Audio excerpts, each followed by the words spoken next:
Bonjour à tous, je profite de ma présence à la Corderie Royale pour vous présenter cette méthode de réalisation de fils à surlier.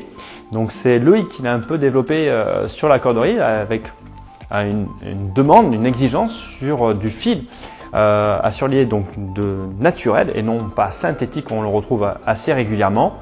Pour un côté esthétique et pratique et résistant aussi.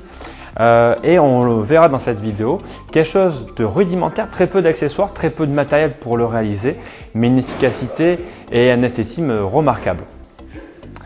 Donc je vous laisse découvrir cette méthode qui a été développée ici par Loïc à la Corderie Royale.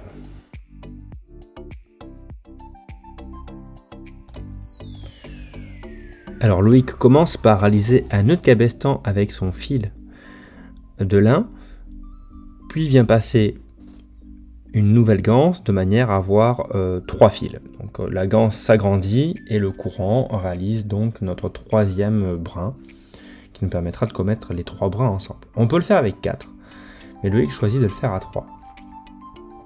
Une fois la longueur souhaitée obtenue, on coupe. Donc à la fois le courant et la ganse ainsi obtenue.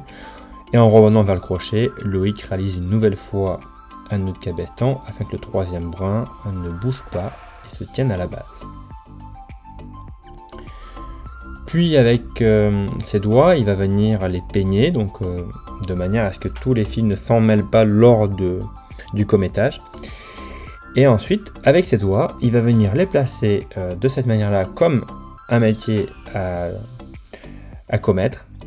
Et ensuite, avec un chiffon humide, il va permettre aux filaments, aux fils de se commettre entre eux. Il régule la tension et la vitesse de rotation de la visseuse en tirant plus ou moins fort sur le fil qui lui-même actionne donc la gâchette de la visseuse. Le fil est tenu dans le chiffon humide de manière à ce que ça commence à le lisser et à l'aider à se commettre. Loïc évalue ensuite la tension du fil et lorsque celui-ci commence à coquer, comme on peut le voir ici à l'image, là il commence à coquer, on estime que la tension est suffisante et que les brins sont suffisamment commis. Il ne faut pas que ça soit trop lâche, ni trop serré pour que le fil se mette.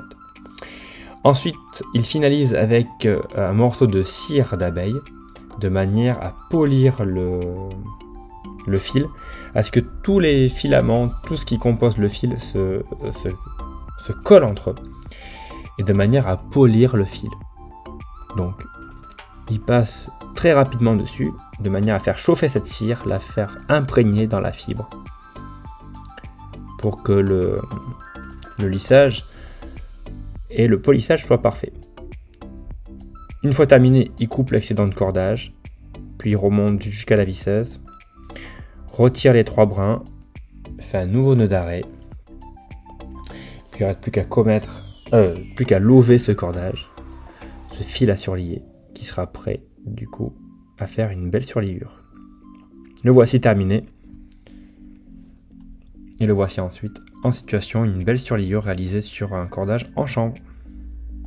Chanvre et lin, magnifique.